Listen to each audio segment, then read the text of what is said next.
الحمد لله رب العالمين والصلاة والسلام على رسوله الأمين وعلى آله وأصحابه أجمعين أما بعد فأعوذ بالله من الشيطان الرجيم بسم الله الرحمن الرحيم اقترب للناس حسابهم وهم في غفلة معرضون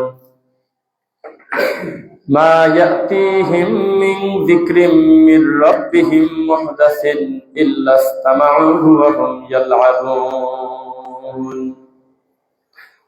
وقال تعالى محمد رسول الله والذين معه أشداء على الكفار رحماء بينهم تراهم ركعا سجدا يبتغون فضلا من الله ورضوانا سيماهم في وجوههم من أثر السجود ذلك مثلهم في التوراة ومثلهم في الإنجيل قال النبي صلى الله عليه وسلم لا تطروني كما أطرت النصارى ابن مريم فإنما أنا عبده فقولوا عبد الله ورسوله আলহামদুলিল্লাহ। প্রশংসা আল্লাহর জন্য, শান্তি অবতীর্ণ হোক আল্লাহ রাসূলের উপরে। আল্লাহুম্মা সাল্লি আলাইহি আল্লাহুম্মা বারিক আলাইহি। জুমার দিন মহান রব্বুল আলামিনের অশেষ অনুগ্রহে আমরা তার ঘরে আসার সুযোগ পেয়েছি, আলহামদুলিল্লাহ। যা কিছু ভালো হয় জমিনে সব আল্লাহর জন্য, যত কিছু মন্দ ঘটে যায় আল্লাহ করায় এ কথা বলা যাবে না। শয়তানের ধোঁকায় পড়ে আমরা ভুলে করে ফেলছি। আর যত ভালো কাজ করবো সব তৌফিক দিয়েছেন আল্লাহ, এভাবে আল্লাহর উপরে দিয়ে দেবো আমরা কথাটা। যেহেতু মসজিদে আসা, জুমার সালাত আদায় করা, খুতবা শোনা প্রত্যেকটা নেকির কাজ, এজন্য আমরা আল্লাহ শুকরিয়া আদায় করি, আলহামদুলিল্লাহ। وسارعوا إلى مغفرة من ربكم وجنة عرضها السماوات والأرض। মুমিন দৌড়াবে হলো আল্লাহর ক্ষমার দিকে। আল্লাহর ক্ষমা হয়ে গেলে আল্লাহ জান্নাত দেবে ইনশাআল্লাহ। ইসলামে একটু বেসিক জিনিস আছে, সেটা হলো আল্লাহর সন্তুষ্টির চূড়ান্ত জায়গার নাম হলো জান্নাত। আল্লাহর অসন্তুষ্টির একেবারে সর্বশেষ জায়গার নাম হলো জাহান্নাম। জান্নাতে যাওয়ার পর আলাদা করে আরাম পাওয়ার মতন আর কোনো কিছু বাকি থাকবে না। জাহান্নামে যাওয়ার পরে শাস্তি পাওয়ার মতো আর কোনো কিছু তার জায়গা ফাঁকা থাকবে না। তা আমাদের সমাজে আবার একটু ভুল ব্যাখ্যা করা হয় এটা। হাজার হাজার মাহফিলে, লক্ষ লক্ষ জুমার খুতবায় এদেশে একটা প্রতিষ্ঠিত মিথ্যা কথা যে আমরা আল্লাহর জান্নাত চাই না, জাহান্নাম চাই না, আমরা আল্লাহর সন্তুষ্টি চাই। তিনি যেখানে দেয় সেখানে যাব। আমাদের পাবনা সুজানগরের সবচেয়ে দামি ওয়াজ এটা। তারা বলে যে আমরা জান্নাত দিকে করব, জান্নাতের মালিকের প্রেমে আমরা ডুবে যাব, এরকম একটি কথা বলে। তখন সামনের শ্রোতা বলে কথা তো ঠিক, আসলেই তো আমরা জান্নাতের মালিকের রাধে খুশি চাই, উনি আমাকে যেখানে দিল দিল। অথচ এই কথার ভিতরে কত বড় ধোঁকা, কত বড় একটা নোংরা চিন্তা আছে মানুষটা বুঝতে পারে না। যার উপরে কোরআন নাজিল হয়েছে, যার মাধ্যমে ইসলাম চিনলাম, সেই নবী নিজেও আল্লাহর কাছে জান্নাত চাইত, অথচ এ বলতেছে জান্নাত দিয়ে কি করবো, আমি আল্লাহর খুশি হলে মিটে গেল। যেই নবীর উপরে কোরআন নাজিল হয়েছে তিনি বলতেছে আল্লাহ শুধু জান্নাত না, আমাকে তুমি বড়টা দিও, মানে জান্নাতুল ফেরদাউস, ভালো দরজা দিও। জান্নাত যখন চাওয়ার দরকার হয়, উম্মতদেরকে শিক্ষা দিচ্ছে, তখন তোমরা বলো জান্নাতুল ফেরদাউস। ইন্নাল্লাযীনা আমানু ওয়া আমিলুস সালিহাত কানাত লাহুম জান্নাতুল ফিরদাউসি নুজুলা খালিদিনা ফিহা লা ইয়াবগুনা আনহা। যদি ঈমান আনো এবং আমলে সলে করো, তাহলে তোমাদের আমি জান্নাতুল ফিরদাউস দেব ইনশাআল্লাহ। তো আল্লাহর সন্তুষ্টির চূড়ান্ত মাপকাঠি হলে আল্লাহ আমাদেরকে জান্নাতে দিয়ে দিবেন ইনশাআল্লাহ, তিনি যদি খুশি হন। এজন্য আমরা আল্লাহর কাছে জান্নাত চাই, জাহান্নাম থেকে পানা চাই, আল্লাহুম্মা আমিন। দুর্ভাগ্যজনক বশত আমাদের এই জাতি, আমরা জাতিগতভাবেই গোলাম, অসভ্য, ইল্লা বা'দা শাই, কিছু বাদে। ওয়ামা ইউমিনু আকসারুহুম বিল্লাহ ইল্লা ওয়া হুম মুশরিকুন। তারা অধিকাংশ ঈমান আনে নাই, আমি আল্লাহ এই কথা বলি নাই। তারা পড়েছে লা ইলাহা ইল্লাল্লাহ, এরপরেও তারা মুশরিক। ইমানদার না। তার মানে আমাদের এই দেশে জিকির হচ্ছে, লা ইলাহা ইল্লাল্লাহ, কোরআন তিলাওয়াত হচ্ছে, হাজার হাজার লাখ লাখ কোটি কোটি কালেমা পড়া মানুষ আছে, এরপরেও আল্লাহ রাসূল বলছেন, আল্লাহ বলছেন, ওমা ইউমিনু আকসারুহুম বিল্লাহ ইল্লা ওয়া হুম মুশরিকুন। তারা ঈমান আনে নাই তা বলি নাই, ঈমান আনছে, তবে তারপরেও তারা মুশরিক। তার মানে আমাদের এই দেশে সবচেয়ে বড় অনুপস্থিত হলো ঈমান কাকে বলে এটা জানা, ঈমান সম্পর্কে জানে না। আর এই জানানোর কাজ আল্লাহ যাদেরকে দিয়ে জমিনে করাবেন, রাসূল ওয়ারিস হিসেবে যাদেরকে রেখে গিয়েছেন, তারা এই সত্যটা মানুষকে জানায় না। তাওহীদ কাকে বলে, শিরক কাকে বলে, ঈমান কাকে বলে, এই ব্যাপারে এই জাতির সবচেয়ে বড় অজ্ঞ। একটা ব্যতিক্রম একটা দেশে বসবাস করি, যে দেশে কোনো বিচার জবাবদিহিতা বলে কিছু নাই, যা খুশি তাই করবেন। ছোটবেলায় আমরা প্রাইমারি স্কুলে পড়েছি, পড়াশোনা করতে করতে পরীক্ষার ভিতরে একটা সাবজেক্ট ছিল এরকম অলিখিত, যেমন খুশি তেমন সাজো, এরকম একটা ছিল কিনা? কেউ এখানে কালি দিত, কেউ সাদা দাগ দিত, কেউ মেয়ে মানুষের মতো কানের তা নিত, কেউ ধান নিয়ে এসে মুখের সাথে লাগাতো দাড়ির মতো যাতে দেখা যায়, কেউ তুলা নিয়ে এসে লাগাতো, বিভিন্ন রকমের রং ঢং করে শিক্ষকদের সামনে আসতো। শিক্ষকরা দেখতো যে বেশি জোকার, যে বেশি পাগল দেখা যায়, তাকে মার্ক দিত, যে হ্যাঁ ও খুব মন মতো সাজছে। তা আমাদের এই বাংলাদেশটা হলো রঙ্গমঞ্চ, যে যার মতো শয়তানি করে ফেলে যাবে। যখন একটা দাবি ওঠে তখন মনে হয় যে ডেকে নিয়ে এসে কপালে সোমা দিক, কত সুন্দর দাবি। 2 দিন পরেই রাজনৈতিক মোড় নেয়, 2 দিন পরেই টাকার ভাগাভাগিতে চলে যায়, 2 দিন পরেই দুনিয়াবি শেয়ারের কারণে আগের থেকে বেশি হিংস্র হয়ে ওঠে। এ জাতির কোনো উন্নতি হবে না, কারণ এই জাতির রাস্তাঘাটের উন্নতি হচ্ছে, কালভার্ট উন্নতি হচ্ছে, এলিভেটেড এক্সপ্রেসওয়ে হচ্ছে, পদ্মা সেতু হচ্ছে, মেট্রো রেল হচ্ছে, পাতাল রেল হচ্ছে, এশিয়ান হাইওয়ে হচ্ছে, দুনিয়ার জাগতিক উন্নতি হচ্ছে, কিন্তু এই জাতের কোনো উন্নতি নেই। মূল প্রোডাক্ট যে মানুষের, কোনো উন্নতি নেই। আগে যা এখনো নেই, এর কোনো হায়াও নাই, এর কোনো লজ্জাও নাই, এর কিচ্ছু নেই, দিনেও না দুনিয়াতেও না। কে জানি একটা শিখাই দিয়ে গেছে আমাদের একটা মিথ্যা কথা, যে তোমরা চিন্তা করো না, তোমরা কিন্তু 95% মুসলমান। কে বলছে শয়তানি কথা? আল্লাহ জানে। তাওহীদের মাপকাঠিতে, ইসলামের মাপকাঠিতে পরবর্তীতে কোরআন হাদিস দিয়ে আমরা একটু মেপে দেখলাম, এ দেশে 1% মুসলমানের রাস্তা নাই। কেন? কারণ মুসলমান হওয়ার জন্য সবচেয়ে আগে শর্ত ঈমান বোঝা, 5 ওয়াক্ত সালাত আদায় করা। সাহাবায়ে কেরাম বলতেছে, আমরা অন্য কোনো ব্যাপারে একমত হওয়ার ক্ষেত্রে কিছু ঝামেলা ছিল, বিভিন্ন বিষয়ে ঐক্যমত হতে পারি নাই, কিন্তু বেনামাজিতে কাফের এ ব্যাপারে আমরা সবাই একমত ছিলাম। বাইনাল আবদি ওয়া বাইনাল কুফরি তারকুস সালাত। আমাদেরকে এভাবেই আমাদের নবী শিক্ষা দিয়েছেন যে নামাজ পড়ে সে মুমিন, আর যে নামাজ পড়ে না সে কাফের। দেখেন এই হাদিসের দৃষ্টিতে এই যে দেশে মুসলমান কয়জন আছে আপনি আমাকে হাত তুলে বলেন, আমি শুনি। যাদেরকে আমরা মুসলিম বলে 95 ভাগে ঢোকায় দিলাম, এই মুসলমানকে শতকরা যদি হিসাব করেন, 98 জন আল্লাহর কোরআন পড়তে পারে না, 99 জন সেজদা দেয় না বুঝে, কিছু বোঝে না, কি বলার দরকার এটা বোঝে না। এই জাতির কিভাবে কল্যাণ আসবে? এই জন্য আমি বলি, এটা হলো স্বপ্নের গরু। ঘুমও ভেঙে গেছে, গরুও নাই। স্বপ্নের গরু স্বপ্নেই থাকে, এর কোনো বাস্তবতা নাই। আপন ভাই তার ভাইয়ের চোখ তুলে ফেলতেছে, মায়ের পেটের ভাই জীবন্ত ভাইকে 2 চোখ টেনে তুলে ফেলতেছে। জবাবদিহিতা থাকলে এটা পারে? দিনের কোনো ভয় থাকলে এটা পারে? শ্বশুরের কাছে তার ছেলের বউ নিরাপদ না, গাধার মতো পরিশ্রম করতেছে, মাথার ঘাম পায়ে ফেলে রক্ত ঘাম করে বেচারা সৌদি আরবে কষ্ট করতেছে, মাসে মাসে টাকা পাঠায়, ভালো বিছানায় ঘুমায় না। বউটা রেখে গেছে তার বাপ মার কাছে, আর সেই বাপ তার বউকে ধর্ষণ করতেছে। কোন জায়গা আছে না? তো এই জাতির কোন হায়া লজ্জা আছে? এই জাতির দিনই কোন শিক্ষা আছে? কিছুই নেই, চলতেছে, দিন যাচ্ছে। বাপ জালেম, মা জালেম, মানুষ এক সন্তানের প্রতি জুলুম করে আরেক সন্তানকে বড় করতেছে। 30 বছর তার কলিজার টুকরা মেয়েদেরকে ফাঁকি দিয়ে সম্পদ ছেলেকে দিয়ে দিয়েছে। এই অমানুষ মরে গেছে, আমরা হুজুররা জোর করে বললাম ক্ষমা করে দিচ্ছেন তো, সবাই হাত তোলেন। আমাদের পাবনাতে বলে এরকম, আহা আরে কয় কি সব কথা। তখন কি করবে? তখন বলেন, এ কথা কি বলা যায় যে 2000 টাকা পেতাম, 3 বছর ঘোরাইছে, এই পাগল মরে গেছে, এখন এটা বলাই যায় নাকি? হাত তুলে বলতেছে ক্ষমা করে দিচ্ছেন তো, কিসের ক্ষমা?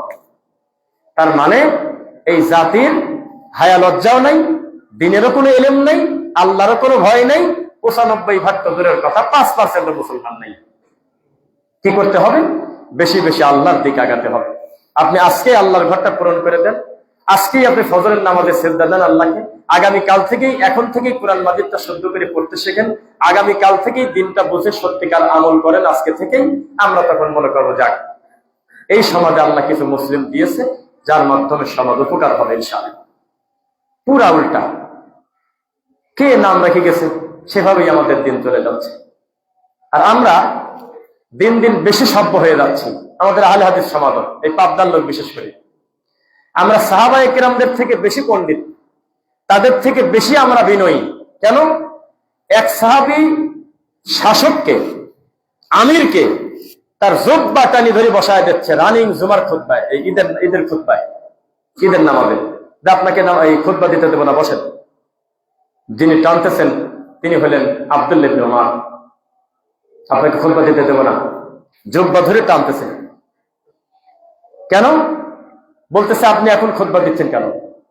তো বলে ঈদের নামাজের পর লোকজন চলে যায়, এজন্য আমি দুইটা ভালো কথা বলতেছি দাঁড়ায়, যাতে মানুষগুলো আমার কথা বোঝে, শোনে। তুমি বললে আমি তা করতে দেব না। আমি দেখেছি আল্লাহর নবীর জীবদ্দশায় ঈদের নামাজের পরে খুতবা আগে নামাজ, জুমার নামাজের পরে নামাজ আগে খুতবা।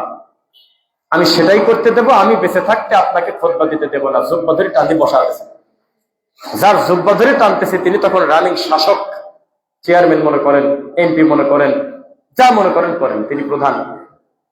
তখন তিনি হেরে গেলেন, তিনি বললেন যে আচ্ছা যাই হোক, আমার ভুল হচ্ছে, আমি বসে যাই। তা আমরা দিন দিন বেশি নরম হতে হতে কোন পর্যায়ে গেছি? বেদাতি হুজুরটা কিনে আসে আহলে হাদিসের লোক ওয়াজ করে, তো ধর্মের হাড়িতে কোত্তায় মুখ দিল না। একটা বেদাত সহ্য করতে পারে নাই নবীর সাহাবী, আমি করতে দেব না। আমার নবী জীবনেও কোনোদিন ঈদের মাঠে আগে খুতবা দেয়নি, বসেন। আর যারা সারাদিন জাল হাদিস বলে, রাত দিন মিথ্যা কথা বলে ধর্ম প্রচার করে, তাদেরকে ডেকে নিয়ে আসে আহলে হাদিসরা পাবনা ওয়াজ করে, যাদের ধর্মকর্মের কোনো জ্ঞানই নেই, সারা দিন মিথ্যা কথা বলে। আল্লাহ ক্ষমা করেন, বলেন আমিন।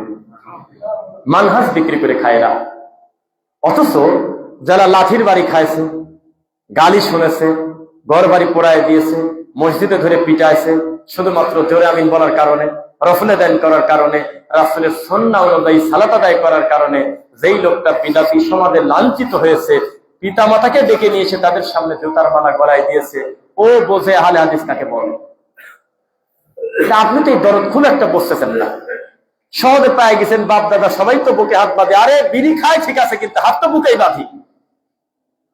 কম বেশি সুদ খাচ্ছি ঠিক আছে, কিন্তু রফলে দেন করি তো, জোরে আমিন বলি তো। এইভাবে আমাদের কে জানি শিখাই দিয়ে গেছে, এভাবেই আমাদের দিন যাচ্ছে, বলেন নাউজুবিল্লাহ। সেটা হোক না ওই হেমায়তপুর ইউনিয়ন, হোক না এই সাইড দিয়ে দোগাছি দিয়ে, হোক না পাবনা সদর, একেবারে খারেজি মাল নিয়ে এসে আহলে হাদিসের বাচ্চা ওয়াজ করায়। ঠিক, নিজের ঘরের মানুষের কোনো মূল্য নেই। হাজার হাজার মাদানী আলেম আছে, শত শত ডক্টর আছে, বড় বড় আহলে হাদিসের বড় বড় বিদ্বান আছে, আর এই খারেজি জুকার ওই গণতান্ত্রিক হুজুর নিয়ে এসে ওয়াজ করায়। কয় ঠিক কিনা? কয় হ ঠিক। কি ঠিক? আমরা দেখি তো, এই জন্য বললাম। আপনাদের থেকে চোখ কান আমাদের বেশি খোলা তো, আমাদেরকে পাবলিক ডিল করতে হয়, আমরা অনলাইনে থাকি, দেখি বুঝি কোন কোন কুকর্ম হয় আমাদের মাধ্যমে, আল্লাহ ক্ষমা করুন। অথচ এই পাবনা শহর, এই পাবনা সদর সারা বাংলাদেশের বাংলা ভাষাভাষী মানুষের কাছে আহলুল হাদিসদের জন্য সবচেয়ে বড় প্ল্যাটফর্মের একটা জায়গা। কোন জায়গা গেছি আমরা দিন দিন? ওই যে ওই সাকার মার্কেটের ওইদিকে আমি শুনলাম যে দিন দিন আহলে কোরআন ঢুকে গেছে। আহলে হাদিস বলে তারা, আহলে কোরআন, যারা বলতেছে যে নবীর হাদিস মানে মিথ্যা কথা, নাউজুবিল্লাহ। একজন মরেও গেছে কিছুদিন আগে, কি মিথ্যা বলছে নাকি? আপনি নিশ্চিত থাকেন, দায়িত্ব নিয়েছেন, আমি কথা বলবো না। মাজার পূজারীদের ভিতরে যদি কথা বলে আল্লাহ আমাদেরকে নিয়ে আসেন, আমরা আমাদের ভাইদের সামনে কথা বলতে তো আমাদের অসুবিধা নেই। আহলে হাদিসের বাচ্চা টাকা টাকা দেখতেছে, তাদের প্রধান বক্তার নাম হলো আহলে কোরআন। এই দেশের ধর্মের জাত আছে। যখন আজকে থেকে ৬-৭ বছর আগে, নাম বলবো না, পাবনা হেমায়তপুরের একটা জায়গায় যখন আমি কিছুদিন ইমামতের দায়িত্ব পালন করি, খতিবের দায়িত্ব পালন করি। তো আমাদের উপস্থিতিতে মাহফিলের পোস্টার করবে, বক্তা দাওয়াত রেডি, আহলে হাদিসের বক্তা। তো মাহফিলের কমিটি যিনি সম্ভবত সাইফি ভাই ছিল আলোচক, বলতেছে ভাই আপনাদের গতবারের পোস্টার পাঠান, গতবার জলসা হয়েছে পোস্টার দেন। বক্তারা কিন্তু চায় যে আসলে আমাদেরকে কোথায় নিচ্ছে। পোস্টার পাঠায় দিয়েছে, বক্তার নাম আমির হামজা, আহলে হাদিসের বাচ্চা, মাহফিল করাবে। তখন সে ওই বছর আর আসে নাই। সে ফোন দিয়ে বলল যে ভাই এটা কোন ধরনের কথা, যারা সারাটা দিন আহলে হাদিসকে আহলে খবিশ বলে গালি দেয়, রাত দিন আহলুল হাদিসদেরকে অকথ্য ভাষায় গালিগালাজ করে, যারা সারাটা দিন ধর্মের বিরোধিতা করে, ইসলামের কোনো আকীদা মানহাজের জ্ঞান নাই, তারা আপনাদের মাহফিলের প্রধান বক্তা। তো বললাম রে ভাই আমার চাকরির বয়স মাত্র 3 মাস, আমি তো নতুন আসছি, আপনারা আসেন। এই যদি আমাদের অবস্থা হয়, বাকি অন্য ঘরের কথা বললাম না, এই ক্যামেরা বন্ধ করে শেষের দিকে সালাত শুরু করার পূর্বে ব্যক্তিগত কয়েকটা কথা বলবো, আপনি হজম করতে পারবেন না, পরিস্থিতি কত কঠিন, কোন দিকে যাচ্ছে দিন দিন আমরা। আর এই বেদাতি কি পরিমাণ সংঘবদ্ধ, তাদের ইউনিটি কত শক্ত, আল্লাহ রানিং ঘর পর্যন্ত তালা দিয়ে দিচ্ছে মিনিটের ভিতরে, হাজার হাজার আলেম ওলামা তাকবীর দিয়ে চলে যাচ্ছে। আর আহলে হাদিসের একজন আরেকজনকে ডাকলে পরে কথাই শোনে না। এই তো চলতেছে না। তারা তাদের মাজার রক্ষার জন্য তারা ঐক্যমত, তারা গাঁজাখোরদের জন্য কমিটি করে, তারা তাদের জট কমিটি করে। জট আছে না পিছনে, আছে নাকি? এই জটও নাকি আল্লাহর পক্ষ থেকে আসে। গোসল করে না খাটাস, এই পিছনে জট। আল্লাহর কসম আমার বাড়ির পাশে একটা মহিলার মাথায় জট, তো এই জট কোনোদিন উনি কাটতে দেন না। কোন এক ঠাকুর এসে বলে গেছে যে এই জট আল্লাহর পক্ষ থেকে আসে, তুমি যদি এটা কাটো তোমার পরিবারের কেউ না কেউ জীবন দিবে, চলে যাবে, একজন না একজন চলে যাবে। এখনো কাটে না। আল্লাহ তোমার ঘরে দাঁড়িয়ে বলতেছি কথাটা সত্য, আল্লাহ এই মহিলা জট কাটে না। তো এই জটেরও কমিটি আছে, মাজারের কমিটি আছে, অথচ তারা জাহান্নামের কুকুর, যারা মরা মানুষের পাহারাদারি করে। জীবিত মানুষের পাহারাদার লাগে, খাদেম লাগে তাজা মানুষের, মরা মানুষের খাদেম লাগে, বলেন না কেন? মরা মানুষের খাদেম লাগে। এই যারা মাজারে এই খাদেমগিরি করে তারা জাহান্নামের পোকা। এই সমস্ত নোংরা লোকের কমিটি থাকে। কিন্তু আহলুল হাদিসের একজন বিপদে পড়লে বা বড় ধরনের কোন স্বার্থ যখন সামনে আসে, তখন আমরা দেখি ঐক্যমত হওয়া বাদ দিয়ে ঘরের মানুষই আবার কথা বলে শুরু করে দেয়। এটা আমাদের জন্য কষ্টকর, দুঃখজনক। অথচ আমরা শিক্ষা পেয়েছি আকীদা মানহাজ যদি বিশুদ্ধ থাকে, তাওহীদ যদি ঠিক থাকে, দুনিয়াবি কোনো ভুলভ্রান্তির কারণেও যদি কোনো ভাই বিপদে পড়ে, আকীদার ভাই হিসেবে আমরা সবাই দাঁড়িয়ে যাব তার পক্ষে, এটা আমি জানি। কিন্তু বাস্তবতা কি আছে তা? আলাউদ্দিন জিহাদি নামে একটা হুজুর, যিনি মরা মানুষ যে খাটে ঘুমাতো মরার আগে, সেই খাটে পর্যন্ত পূজা করার পক্ষে, এত বড় একটা জঘন্য লোক যখন জেলে গেল বিভিন্ন খারাপ কথা বলার কারণে, হাজার হাজার লক্ষ লক্ষ ইমাম, হাফেজে কোরআন, আলেম, টুপি, দাড়ি, জুব্বা, কোরআন নিয়ে রাস্তায় নেমে গেল আপনার নারায়ণগঞ্জে, যে তার যদি দ্রুত জামিন না দেওয়া হয় আমরা জীবন দিয়ে দেবো, কাফনের কাফন করে রাস্তায় বের হয়ে গেছে। আমি তাদের অন্য বিষয়ে বলতেছি না, আমি বলতেছি তাদের ইউনিটিটা কত দেখেন শক্ত। গত 4 দিন আগে এনায়েতুল্লাহ আব্বাসী বলতেছে চরমোনাই পীর হলো কাফের। দুইই কিন্তু পীর, একজন আর একজনকে কি চোখে দেখে একবার দেখেন। কেন বলতেছে চরমোনাই পীরের কথা কেন গর্ব করে বলল যে আমি মন্দিরে 7.5 লক্ষ টাকা দান করছি, কথা বললো কেন? ওখানে তো আমার আল্লাহর সাথে শিরক হয়, উনি ওখানে টাকা দিবে কেন? যেহেতু দেশে তাই কাফের। তাহলে এক দল আর এক দলকে কি ভাষায় গালি দেয়, তারা একজন আরেকজনকে কাফের মনে করে। কিন্তু আহলে হাদিসদের বিরোধিতা যখন করার দরকার তখন আবার সবাই এক হয়ে যায়। বোঝেন না ভাষা কি বোঝেন? যখন আপনাকে আর আমাকে গালি দেবে, যখন সমাজে আপনি তাবিজ কবজের বিরোধিতা করছেন, এই জর্দাখোরদের বিরোধিতা করেছেন, পীর ফকিরের বিরোধিতা করেছেন, আল্লাহর তাওহীদের কথা বলেছেন, তখন আপনাকে তারা মারতে আসবে। তখন আর চরমোনাই আর আপনার এনায়েতুল্লাহ বসবে না, তখন সব বেদাতি এক হয়ে সবাই এক হয়ে যাবে, বলবো ওকে ধরো, ওকে মারো, ওরা ইহুদির দালাল। তাদের ভিতরে এত সহ্যতা থাকার পরেও তারা তাদের মানহাজের কারণে তারা এক হয়। বুঝতেছেন কথা? এই যে আপনার সাথে আমি কথা বলতেছি, এখন পর্যন্ত আল্লাহর এই রানিং একটা ঘর মৌলভীবাজার, সিলেট, আউশকান্দি, এখন পর্যন্ত আল্লাহর ঘরে তালা চলতেছে। মসজিদে তালা চলা ভালো কাজ, বুঝতেছেন কথা আমার? আল্লাহর ঘরে এখন তালা। অপরাধ কি? অপরাধ হলো ওই এলাকায় রাসূলের পদ্ধতিতে এইভাবে সালাত হয় না, ওই এলাকায় আহলুল হাদিস ওইভাবে নাই, তো তারা ধরে নিয়েছে যে আমাদের আল্লাহ ভিন্ন, আমাদের নবীও আলাদা। এরা আবার কোথা থেকে আসলো?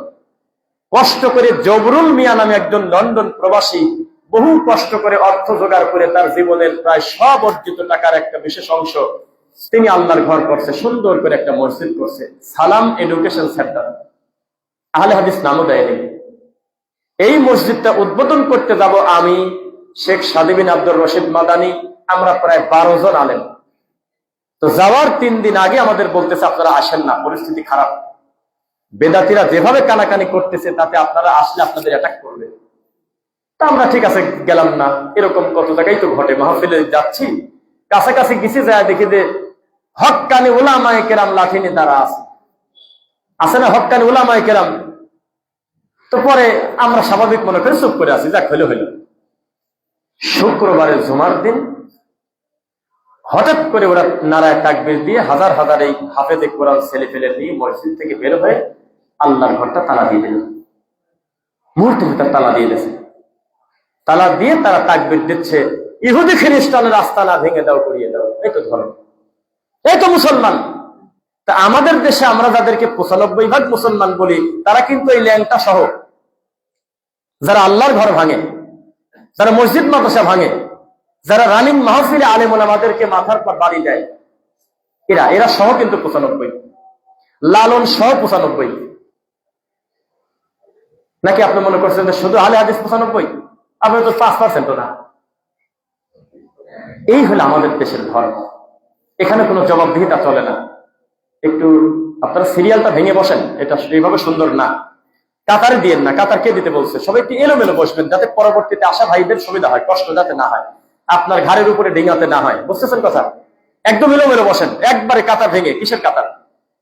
আমরা যখন সবাই দাঁড়িয়ে যাব তখন দেখবেন জায়গাটা বাড়বে, এখন বসার কারণে জায়গাটা একটু বেশি হয়ে গেছে। এদিকে ফাঁকা করে দেন ভাই, কথা রাখেন, এই ঢোকার জায়গাটা ফাঁকা করে দেন, ফাঁকা করে দেন। একটু সময় গুরুত্ব বেশি দিবেন, কেন আমি তো আপনাদের রানিং ইমাম না আসলে। আবার 2 বছর পর যদি কোনোদিন সুযোগ আল্লাহ দেন, হয়তো আপনার আশেপাশে আসলাম। তো যেহেতু আমরা খুতবায় দাঁড়িয়েছি, 5 জন দিনী ভাই দূর দূরান্ত থেকে আসবে, আমরা তাদেরকে সম্মান করি, মহব্বত করি। আল্লাহ তুমি আমাদের কবুল করো, আমিন। তো যে কথা বলতেছিলাম, 95% 90% এ ধরনের কোন সংখ্যা দিয়ে ইসলাম চলবে না। চলবে কি না? লা তাহিনু ওয়ালা তাহজানু ওয়া আনতুমুল আ'লাউনা ইন কুনতুম মুমিনিন। আল্লাহ বলছে মুমিন হতে, সংখ্যা বাড়াতে বলে নেই। বলছে তুমি যদি মুমিন হও, তোমার বিজয়ের মালা গলায় যাবে, তোমার চিন্তাও নেই, ভয়ও নেই। কিন্তু আমরা মনে করছি যে না, ফেব্রুয়ারিতে আমাকে যত লোক ভোট দেবে তাহলে আমি তাড়াতাড়ি দিন কায়েম করে ফেলবো, এটা আমাদের বুঝ। কিন্তু আল্লাহ বলতেছে উল্টা, পুরা উল্টা। ওয়া ইন তুতিউ আকসারা মান ফিল আরদি ইউদিল্লুকা আন সাবিলিল্লাহ। হে নবী, আপনি বলে দেন অধিকাংশ লোক চলে অনুমানের উপরে। অধিকাংশ লোকের কথা আপনি নবীও যদি মেনে নেন, মানে অধিকাংশ ভোট যেদিকে পড়ে সেদিকে যদি আপনি মতামত দেন, আপনি নবীকে তারা গোমরা করে ফেলবে, ভিন্ন রাস্তায় নিয়ে যাবে।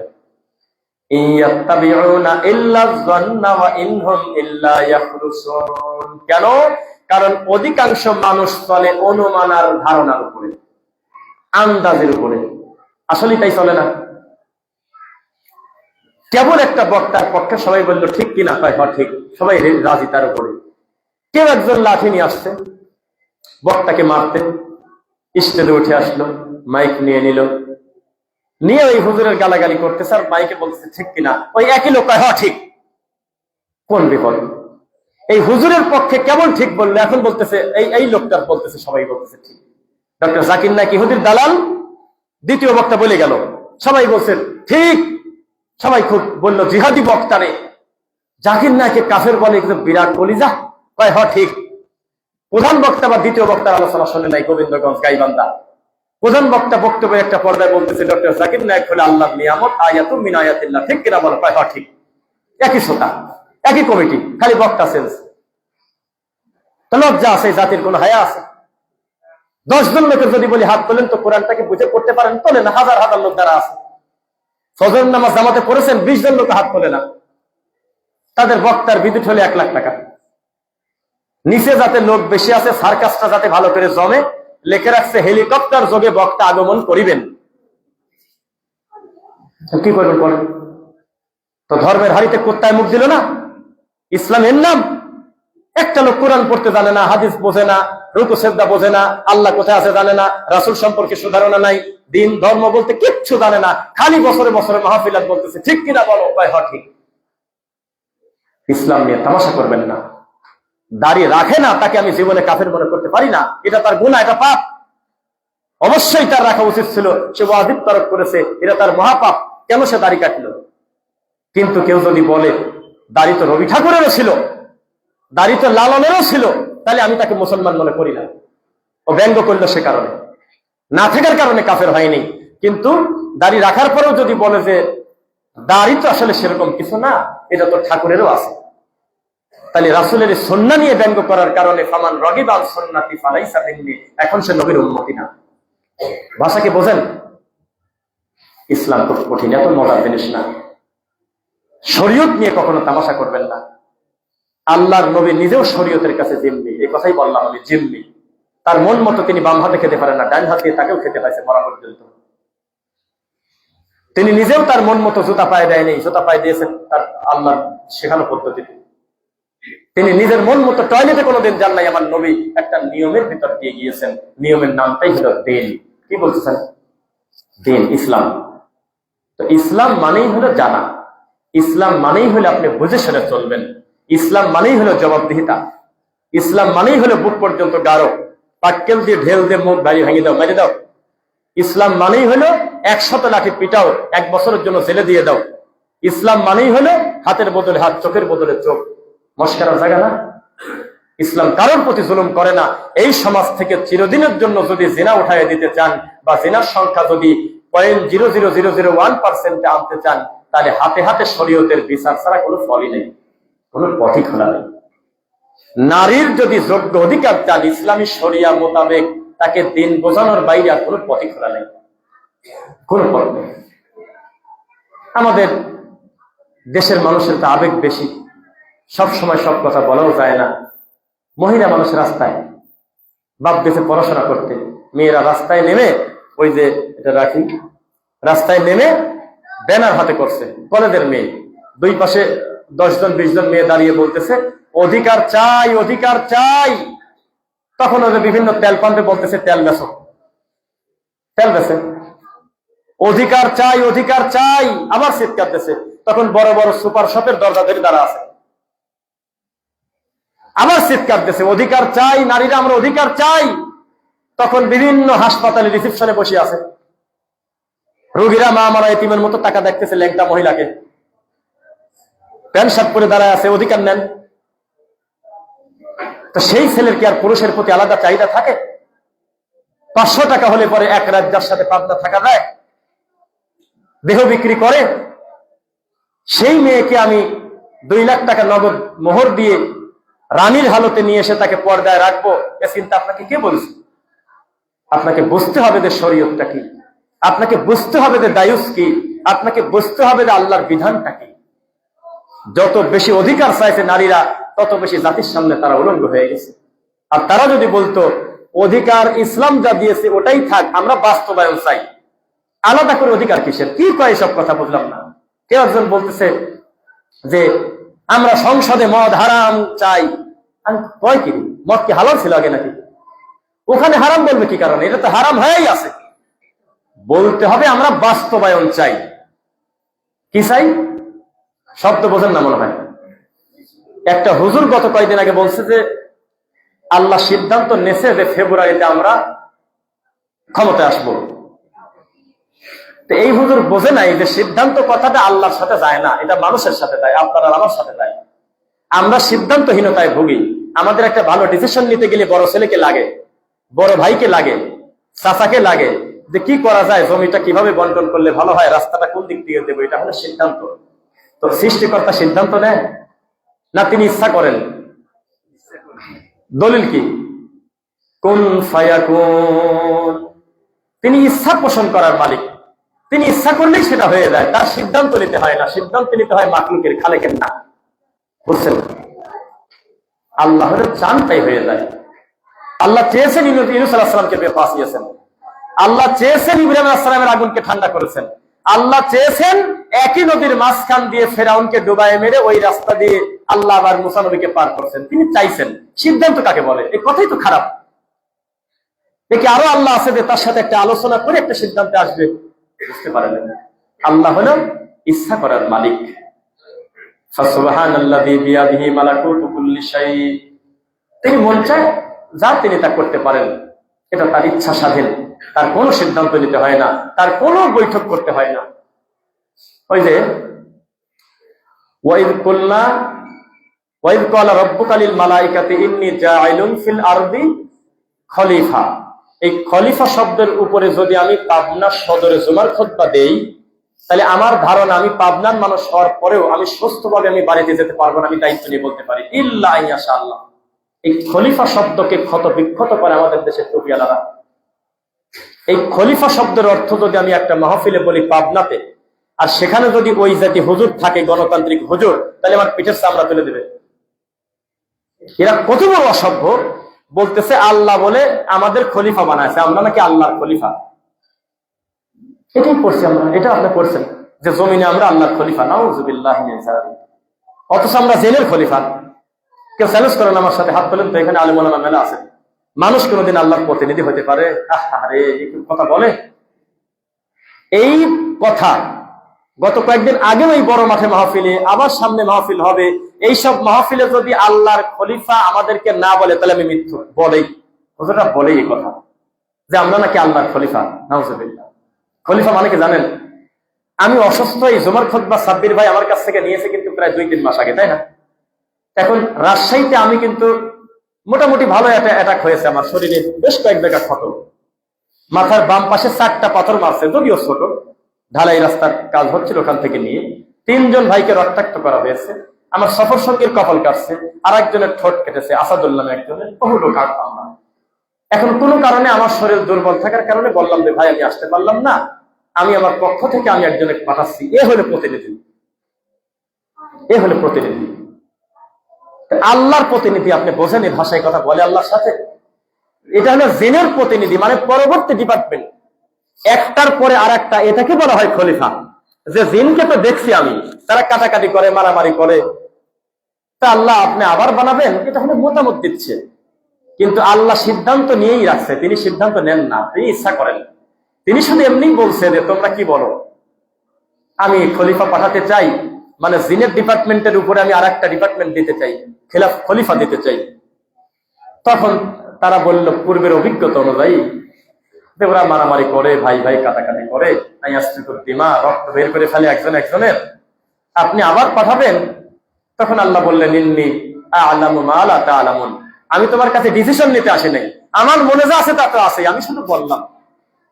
তখন আমরা জমিনে আসছি, কেউ ভাইয়ের চোখ তুলতেছি, কেউ পাথর দিয়ে মানুষ মারতেছি, কেউ জীবন্ত মানুষকে একেবারে পিস্তল ঠেকা মেরে দিচ্ছি, কেউ ল্যাংটা ঘুরতেছি, কেউ গাঁদা খাওয়াকে ধর্ম মনে করতেছি, কেউ বলতেছে আমাকে এখানে সিল মারো জান্নাত, কত কিছুতে করতেছি, তার হিসাব কিতাব নেই। তাহলে আল্লাহর খলিফা হলাম কিভাবে? কিভাবে হলাম আমরা? আমরা হলো জিনের প্রতিনিধি। একবার দেখা হয়েছে, আর একটা ডিপার্টমেন্টকে আল্লাহ আনছেন। তবে রব্বুল আলামিন বললেন এই জাতি শেষ করার পরে আমি চূড়ান্ত কিয়ামতের পরে আমি একটা বড় জবাবদিহির আওতায় নিয়ে আসবো, আলাদা করে আর কোনো সৃষ্টির প্রয়োজন হবে না।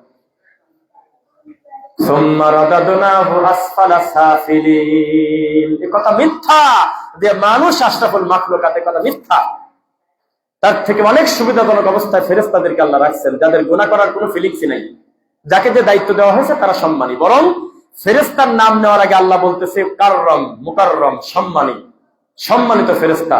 আর মানুষের ব্যাপারে আসলে বলতেছে কুকুরের চেয়ে খারাপ, বালহুম আদল, তার থেকে নিকৃষ্ট। কোরআন আনফাল।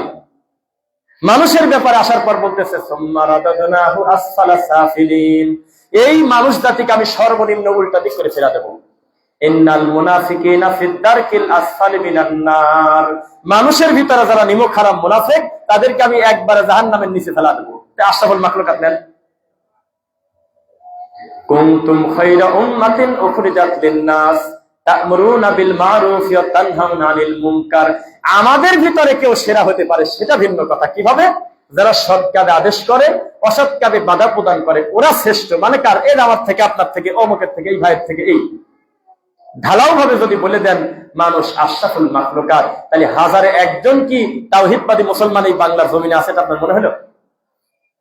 এইরকম শব্দচয়নে, কর্মে, কথায়, আমলে, মানহাজে, শব্দে হাজার হাজার ভুল কথা আমাদের এই সমাজে প্রচলন আছে, আছে কিনা বলেন? এগুলো থেকে বেরিয়ে আসতে হবে। আমরা কোনো কিছু বাড়ায় বলবো না, আল্লাহ রাসূল যেটা বলেছেন সেভাবেই আমরা বলবো ইনশাআল্লাহ। রাসূল সাল্লাল্লাহু আলাইহি ওয়াসাল্লাম বলেছেন, ইন্নাল্লাহা, নিশ্চয় আল্লাহ। আপনারা কথা বলবেন না, একটু আগে বসুন। আবার আমি খুব কষ্ট হচ্ছে, তবু আমি চেষ্টা করতেছি গুরুত্ব দিয়ে কথাগুলো বলার, কারণ এভাবে আমরা মুখামুখি বসার সুযোগ পাই না। যদিও আমার বাড়ি পাবনা, সবচেয়ে কম আসা হয় যে জেলা, সে জেলার নাম পাবনা। এক বগুড়াই আমার 11টা জলসা, সবচেয়ে কম আসা হয় সেই জেলার নাম হলো আমার নিজের গ্রাম। তো যেহেতু আল্লাহ আমাকে আনছেন, আমি চাচ্ছি আমার ভাইদেরও যাতে কষ্ট না হয়, একটু সিরিয়াল করে একটু এলোমেলো বসলে পরবর্তীতে আসতে কষ্ট সুবিধা হবে। দোতলায় জায়গা আছে? তিনতলা। তিনতলায় সিঁড়ি দিয়ে তিনতলাতে চলে যাবেন ইনশাল্লাহ। আমি আজকের খুতবায় আমার নাম্বার তো আমি কোথাও দেই না, মাহফিলে কোথাও না। আমার ফেসবুক ঘুরে দেখবেন আমার মোবাইল নাম্বার নাই।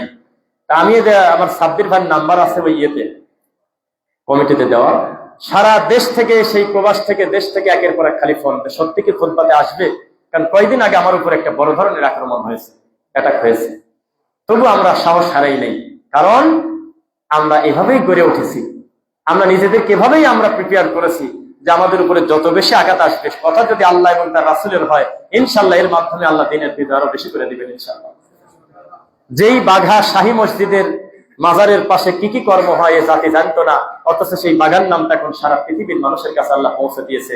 কখন জানি ঘোষণা হয়, সেই জায়গায় আল্লাহর একটা সালাফি আকীদা মানহাজের মসজিদ মাদ্রাসা প্রতিষ্ঠিত হয়ে গেছে ইনশাআল্লাহ। এভাবেই হবে। তারা ছিল গোপনে দাওয়াতি কাজ করছে, এখন প্রকাশ্যে করবে ইনশাআল্লাহ। একটা ভয়েস আছে, ভয়েসটা শোনাবো না, ভালোভাবে ক্লিয়ার আসবে না। যারা আমাদেরকে মারছে তাদের পক্ষ থেকে আমাদের কাছে থানায় গিয়ে আমার কাছে ভয়েস দিয়েছে, ফোন দিয়েছে যে উনি যদি রাজি থাকেন তাহলে যে কোনো সময় আমরা অনলাইনে এসে ভিডিও কলে তাকে যুক্ত করে আমরা জাতির সামনে ক্ষমা চাবো। তবু আমাদের বিরুদ্ধে যাতে কোনো মামলা না হয়। এলাকায় টিকতে পারতেছে না, ধর্মকর্ম কিছুই বোঝে না, ঈদের নামাজের জামাত মিস করে, এরকম খারাপ লোকও বলতেছে না তোমরা ভুল করছো। একটা হুজুর যদি তোমার সাথে ওয়াজে নাও মেলে, তুমি তার মারবা রাস্তায় ধরে, তুমি তার মাহফিলে মাইক কারি নিবে, তুমি তার মাথায় পাথর দিয়ে মারবে, তারা পর্যন্ত বলতেছে, টিকতে পারতেছে না। তো বড় হুজুর এখন কি করবে? মাদ্রাসা বিপদ, লাস্টে এই প্রস্তাবটা দিচ্ছে। তা আমরা বলছি আমরা বিচ্ছিন্ন কোনো সিদ্ধান্তে যাব না, আমরা কোনো ব্যক্তির প্রতি আমাদের কোনো রাগ নাই, আমরা গিয়েছিলাম দিনের কাজ করতে, আমরা কোনো মামলা করতে যাইনি, এই কাজ আমাদের না। যাই হোক, সেটা পরে বলি। মূল কথা, এই জমিনে প্রোডাক্টিভ কাজ করলে, প্রভাবিত দাওয়াতি কাজ করলে আপনার এর ফল আপনাকে ভোগ করতেই হবে কমার বেশি। একসময় আমাদের শায়েখরা বলতেন যে আমরা মাহফিল করছি, মাহফিল করে দৌড়ে চলে যেতে হয়েছে, কেউ যাতে আমাদের আঘাত না করে। কোথায় কোথায় পালিয়ে গিয়েছি আমরা। 2025 সালে আমরা মায়ের খাইলাম। আমি আশা করি আমার সন্তানরা এসে আরো গড়া মাঠ পাবে। আমরা যেভাবে আরামে কথা বলতেছি তারা আরো আরামে বলবে, এভাবেই দিন আল্লাহ তার কাজ দিবেন ইনশাআল্লাহ। যে কথা বলতেছিলাম, দায়িত্বশীল হতে হবে। যারা বাউন্ডারির বাইরে, যারা মাজারের সাথে সম্পৃক্ত, যারা কবরের সাথে সম্পৃক্ত, যারা পীর মুরিদের সাথে সম্পৃক্ত, তারা কি বাউন্ডারির ভিতরে না বাইরে? বুঝে কথা বলবেন। তারা কি তাওহীদের বাউন্ডারির ভিতরে না বাইরে? বাইরে। যারা মাজার পূজা করে, কবর পূজা করে, যে কোনো পীর পূজা করে, তারা কি বাউন্ডারির ভিতরে না বাইরে? আবার বলেন বাইরে। আমি ওদের ব্যাপারে কথা বলতে আসিনি আজকে, ওরা কি আমার সামনে আছে নাকি? আমি বলতেছি আমার ঘরের মানুষের কথা। আপনাকে কোন বিপদে পড়েছেন আপনি? আলেমের কত অভাব পড়লো যে আপনি বেদাতি মৌলবীটাকে নিয়ে এসে হলে আপনার মাহফিল করান। আর সর্বোচ্চ চেষ্টা করবেন আমাকে না বলার, কারণ আপনি না বললে আমার অন্যদিকে আল্লাহ বেশি বিধি রাখবে। কারণ এমন না দেব ওই দিনটা আমাকে আল্লাহ ফিরে রাখতেছে, কোনো না কোনো জায়গায় আমাকে ব্যস্ত প্রতিদিন আল্লাহ রাখে। আমি শুধু বলতেছি আহলে হাদিসের আলেম ওলামা কি নাই, এইটা বলতেছি। আশেপাশে কি কোনো মাদানি, কোনো বড় ডক্টর, বড় আলেম ওলামা কেউই কি নাই? আপনার বক্তা হয় হলে খারেজি মানহাজের বক্তা, আপনার জালসার টাকা তোলার জন্য বেদাতি হুজুর এসে জাল হাদিস বলে কাঁদে। এই লজ্জা কোথায় রাখবেন? ফিরে আসেন, আলেম ওলামার সাথে থাকেন, আলেমদের সাথে ওঠা বসা করেন, ইমাম সাহেবদের পরামর্শ নেন। জালসা করব আর হু করে একেবারে তাকবীর দিয়ে অমুকের আনলে বেশি লোক হয়। আর পাবনা আমরা আশ্চর্য জায়গা, সারা বাংলাদেশে যেসব বাংলি বক্তা চলে না ওই ধরে নিয়ে আসে পাবনা। 36 ইঞ্চি 22 ইঞ্চি প্রতিবন্ধী কানা এই করে নিয়ে আসে বাস্তবায়। আল্লাহ ক্ষমা করুন। বগুড়াতে 11টা মাহফিল করতেছি, বললাম না আমি, বলছেন একটু আগে। এই বগুড়ার সবচাইতে অসল হুজুরের নাম বজরুল রশিদ। সারাদিন তার পরিবার নামে মিথ্যা কথা বলে। আমার বড় ভাই আওয়ামী লীগ করে, আমার মেজো ভাই বিএনপি, আমি অমক, আমার বউ একদিন বিস্কুট আনলো, আমার মা বললো যে তোর খালি বিস্কুট আনে তোর বউ, খালি খিলখিল করে দাঁত গুলো তোর মধ্যে বেশি, সারাদিন জাল হাদিস বলে, জীবনে একটা হাদিস নেই। তার নামও যে আপনার মসজিদে চলে, তার নাম আহলে হাদিসের বাচ্চা জালসায় নিয়ে আসে। তো ধর্মে কুত্তায় মুখ দেয়নি। কোনদিন কি গেছেন যে এই বাঁশবাজার যাই কি আমাদের ইমাম সাহেবের কাছে জিজ্ঞাসা করি এই সময় কাকে আনলে দিনের কথা ভালোভাবে শোনা যাবে, আমাদের ভিতরে কাকে নিয়ে আসলে এই সমাজে বেশি কল্যাণ হবে, এই সময় এই বর্তমানে কোন বিষয়টা বললে জাতির উপকার হবে, জীবনে শোনেন না। খালি চিন্তা একটাই, লোক যদি বেশি আসে টাকা বেশি কালেকশন হবে, তার নামের উপরে লোকজন চলে আসবে আসরের পরে। এইটা আপনার হুজুর, এইটা আপনার ধর্ম। রাগ করলে কিছু করার নাই, কারণ আমি জানি আমার আর যাই হোক কথা যতই সত্য বলে আমার এলাকার লোক তোমাকে মারবি না। রাজশাহী মার খাইছি ওটা আলাদা কথা। এই জন্য কথাগুলো একটু বলি, বলার পরে যাতে আপনার মনে হয় কথাগুলো থেকে যাবে, অনলাইনে থেকে যাবে, পরবর্তীতে আপনার মনে হয় যে উনি ওই ঘোমটা দিয়ে কথা বলতে আসে নাই, সত্য দুইটা কথা বলে গেছে। আমি আমার ব্যক্তিগত কথা বলিনি, আমি বলতেছি আপনি আলেমদের সাথে থাকেন, আকীদা তাদের শুদ্ধ, প্রকৃত পক্ষে যারা কোরআন সুন্নাহর আলেম তাদেরকে আপনারা সম্মান দেন না কেন? আল্লাহ তুমি আমাদের অতীতের ভুলগুলো ক্ষমা করো। আল্লাহ আল্লাহ আমাদের উপরে যত পেরেশান,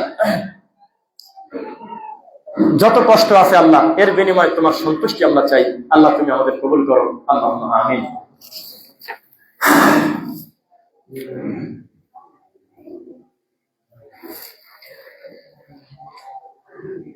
আলহামদুলিল্লাহ, ফাইন্না খায়রাল হাদিসি কিতাবুল্লাহ ওয়া খায়রুল হুদা হুদা মুহাম্মদ সাল্লাল্লাহু আলাইহি ওয়াসাল্লাম ওয়া শাররুল উমুরি মুহদাসাতুহা কুল্লু মুহদাসাতিন বিদআহ ওয়া কুল্লু বিদআতিন দালালাহ ওয়া কুল্লু দালালাতিন ফিন-নার। রাব্বিরহামহুমা কামা রাব্বায়ানি সগীরা রাব্বিরহামহুমা কামা রাব্বায়ানি সগীরা। রব্বানা আতিনা ফিদ দুনিয়া হাসানাহ ওয়া ফিল আখিরাতি হাসানাহ ওয়া কিনা আযাবান নার। আল্লাহ তুমি আমাদের অতীতের ভুল ক্ষমা করো। আল্লাহ আল্লাহ যারা মারা গেছে ইমানের উপরে কিন্তু ভুল ভ্রান্তি ছিল, আল্লাহ তুমি ক্ষমা করো, তাদের প্রতি দয়া করো। আমরা যারা বেঁচে আছি আল্লাহ তুমি আমাদেরকে নেক হায়াত দান করো, হায়াতান তাইয়্যিবা দান করো, শিরক মুক্ত ঈমান নিয়ে বিদআত মুক্ত সুন্নাতে আমল করার তৌফিক দাও। আল্লাহুম্মা আমিন। আপনারা দাঁড়িয়ে আছেন নাকি? দেখতে একটু লাগে, কষ্ট করে বসলে ভালো হয় না, জায়গায় একটু সমস্যা মনে হয়। হ্যাঁ, 3 তলায় আছে না, ঠিক আছে, এটাও তারা চাচ্ছে একটু আমাদের দেখে দেখে কথা শুনতে, এটা মোটেও আমি খারাপ ভাবে নেই। যে কথা বলতেছিলাম, আপনার খারাপ লাগলে আমার কিছুই করার নাই। আজকের এই দিনে আহলুল হাদিসরাই হলো সঠিক ইসলামের পাহারাদার। রাগ করলে যা করেন করেন। আজকের এই দিনে ইসলামকে ধ্বংস করা, ইসলামকে অমুসলিমদের সামনে কালারিং করা, হাসির পাত্র করার একমাত্র দায়ী হলে হুজুররা। এই দেশে আবুল সরকাররা তৈরি হচ্ছে, এই কুলাঙ্গাররা তৈরি হচ্ছে যারা আল্লাহকে গালি দেয়, এদের পিছনে সবচেয়ে বড় দায়ী হলো হুজুররা। যারা জাল হাদিস বলেছে ওটাই কপি করে বলছে হলো আবুল সরকার। আবুল সরকার যেটা বলছে, পাবনার ওই যে আরে জায়গাটার নাম, ওই যে রূপকথা হল থেকে বরাবর চলে যায় একটা মোড় আছে, কৈলানপুরের ওই পাশে একটা ঠাকুরের মাজার আছে, খানকা আছে, জায়গার নাম বলেন না।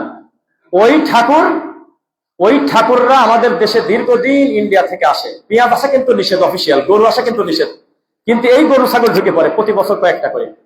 এরা আমাদের দেশে প্রতিষ্ঠিত করে ফেলছে আউয়ালু মা খালাকাল্লাহু নূরি, আল্লাহ প্রথম সৃষ্টি করছে নবীর নূর মোবারক, এটা সৃষ্টি করে ফেলছে। এভাবেই আমাদের সুধানগরে এই ওয়াজ চলবেই, এর বিরোধিতা করলে তার খবর আছে। তারপরে আউয়ালু মা খালাকাল্লাহু ইশক, প্রথম সৃষ্টি করছে আল্লাহ হলো প্রেম। এই কথা তো আবুল সরকারের না, আপনারা বোঝেন নাই। এই কথা তো টুপিওয়ালা হুজুরের পীরের কথা। হাজার হাজার লাখ লাখ দিন এসে আমাদের এই সুধানগরে, এই আশপাশে এসে, এই ভারতের ফুরফুরার শহর বিভিন্ন পীর ঠাকুররা এসে এই মিথ্যা কথাগুলি বলে গেছে।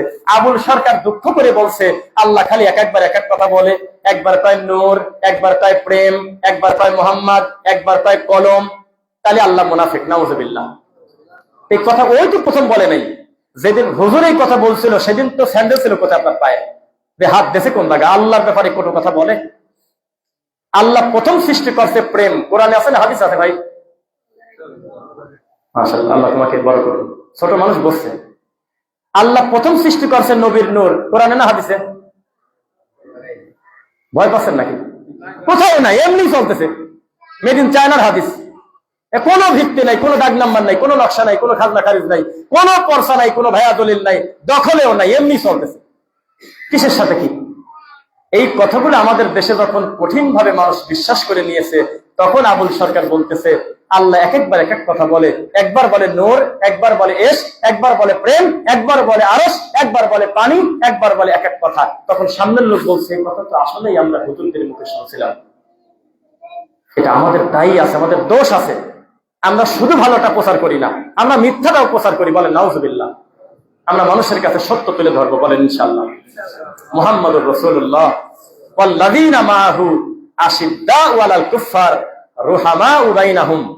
আমাদের একটা বৈশিষ্ট্য মুহাম্মাদের অনুসারীদের, তারা কাফেরদের ব্যাপারে কঠোর, আর মুসলমান দিনী ভাইয়ের ব্যাপারে তারা নরম। আমাদের উল্টা না?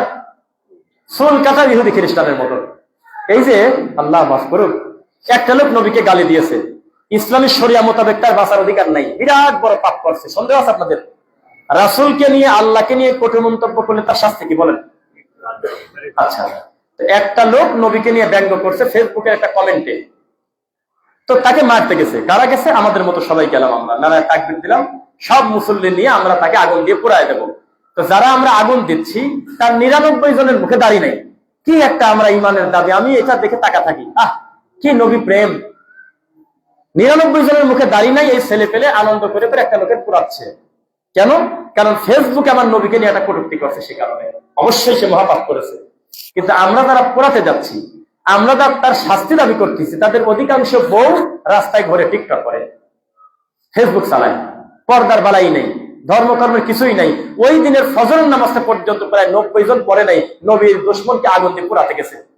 আশ্চর্য একটা ইমান আমাদের, যে ইমান আমাদের কোনো উপকার করে না, কিন্তু অন্য লোকের ব্যাপারে আমরা কঠিন। 2, ফেসবুকের কমেন্টের কোন মতামতকে চূড়ান্ত মনে করেন না। ফেসবুকে ঢুকে বোঝা যায় যে আমাদের এই দেশটা সৌদি আরবের থেকেও বড় ইসলামের দেশ। এখন একটা বানান ভুল করবে কোনো বিএনপি, আওয়ামী লীগ, জাতীয় পার্টি, এটা সেটা যে কোনো নেতা হোক না কেন, একটু যদি কোনো বানান ভুল করে, শরীয়তের সাথে যদি একটু সাংঘর্ষিক হয়, শতকরা 99 না 100 জনই তাকে গালাগালি করে। মানে বোঝায় এইরকম একটা ইসলামী দেশে তুমি কি বললে, আমরা এটা বোঝাই। কিন্তু বাস্তবে যখন আমরা খোলা মাঠে দেখি, তখন দেখি যে ওর থেকে বড় বড় পাপের কথা হুজুররা আমরা জালসার মঞ্চে বসতেছি, রাখছি, কারোর কোনো ফিলিংস নেই। ফেসবুকের কমেন্টে আমরা প্রমাণ করে দিয়েছি আমাদের থেকে বড় আল্লাহওয়ালা ইসলাম প্রিয় লোক এই বাংলাদেশে নাই। আর বাস্তবতায় প্রমাণ করে দিয়েছি আমাদের থেকে বড় গোলামের জাত আর পৃথিবীতে কেউ নেই। ইহুদি খ্রিস্টানকে বন্ধুরূপে গ্রহণ করতে নিষেধ করা হয়েছে। লা তাত্তাখিযুল ইয়াহুদা ওয়ান নাসারা আউলিয়া, খবরদার ইহুদি খ্রিস্টানকে তোমরা বন্ধুরূপে গ্রহণ করো না। অথচ আমাদের সবচেয়ে বড় বন্ধু হলো ইহুদি খ্রিস্টান। বাদুহুম আউলিয়াউ বাদ, তারা তাদের বন্ধু, তারা তোমাদের বন্ধু না। তারা আমাদের বন্ধু না। বর্তমানে ছেলের চুল কাটা ইহুদি খ্রিস্টান, মেয়ের বোরকা পড়তেছে, সেটাও ইহুদি খ্রিস্টানের নীতি অনুযায়ী বোরকাটা তৈরি করা। ওরা কখনো সরাসরি বলবে না বোরকা খুলে ফেলো, বোরকার সাইজ তেমন একটা পর্যায়ে নিয়ে আসবে, ফ্যাশন শো করাবে, নায়ক নায়িকাদেরকে মুসলমানের পাঠ করায়, তখন এই মেয়ে বাড়ি থেকে সহ্য করতে পারবে না। এত ঢোলাঢিলির বোরকা আমার আব্বা কি কারণ আছে, এই বোরকা আমি কেন পরবো? কারণ আমি কেমন একটা সিনেমায় দেখলাম কি সুন্দর একটা বোরকা, যে বোরকা পরলে বোঝা যায় না যে এটা বোরকা না গেঞ্জি। ইহুদি খ্রিস্টান মাথায় মাল নিয়ে ঘরে আমাদের মতো হু করে চিৎকার দিয়ে এ রাস্তা অবরোধ করো, গাছ কাটো, আগুন দাও, এই আমককে ধরো, মারো, কাটো, এই কাম করবে না। ওরা ঠান্ডা মাথায় একেবারে ইসলামের গোড়া কেটে দেবে। ওরা মিনিটে মিনিটে চেঁচাবে না। এত আবুল সরকার নিয়ে আবার ওই 20 দিন ঘোরার টাইম আছে নাকি? কখন ঝুলাই দিত, কখন একবারে ঝুলিয়ে দিত। তুমি আল্লাহ নিয়ে ব্যঙ্গ করো। আর এই দেশের গণতান্ত্রিক হুজুররা 42 দিন হয়ে গেল একটা পোস্ট পর্যন্ত দেয়নি, যে যদি হঠাৎ এই বাউলের ভিতর থেকে 2-1টা ভোট আসে, একটা প্রতিবাদও করলো না। আল্লাহ রে, আল্লাহকে গালি দিল, সহ্য করে খারাপ লাগে না? এই তো অবস্থা আমাদের এই জাতি মুসলমানের। ডক্টর খন্দকার আব্দুল্লাহ জাহাঙ্গীর স্যার বলছিল যে আমাদেরকে ভালো শাসক আশা করাই তো অন্যায়। আমরা কিভাবে আমরা আশা করবো যে আমাদের উপরে আল্লাহ ভালো একজন দায়িত্বশীল দিক, যেখানে আমরা নিজেরাই ল্যাংটা, আমরাই দিন ধর্ম মানি না, আমাদের কাছে ধর্মের সবচেয়ে বেদামি জিনিসের নাম ধর্ম ইসলাম, একটু মানি না, আলু পটলের দাম আছে, ইসলামের দাম নেই। সেই দেশে আমরা এর থেকে ভালো শাসক চাই কিভাবে? যোগ্যতা অর্জন করতে হবে। একটা আয়াত বললে আমার উপরে যাদের রাগ আছে সব মিটে যাবে ইনশাআল্লাহ। কি? আউযু বিল্লাহি মিনাশ শাইতানির রাজিম। ইন্নাল্লাহা লা ইউগাইয়িরু মা বিকাওমিন হাত্তা ইউগাইয়িরু মা বিআনফুসিহিম।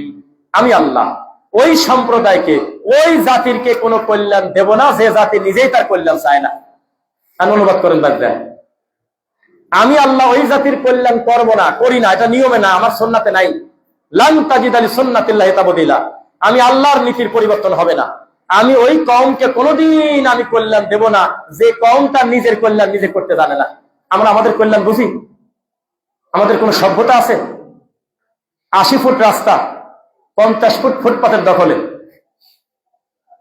কিছু বললে কয় যে গরিবের পেটে লাথি দিতেছে, হাজার হাজার অ্যাক্সিডেন্ট হচ্ছে, নিরীহ মানুষের জীবন চলন্ত রাস্তার উপর চলে যাচ্ছে, কোনো কিছুই না।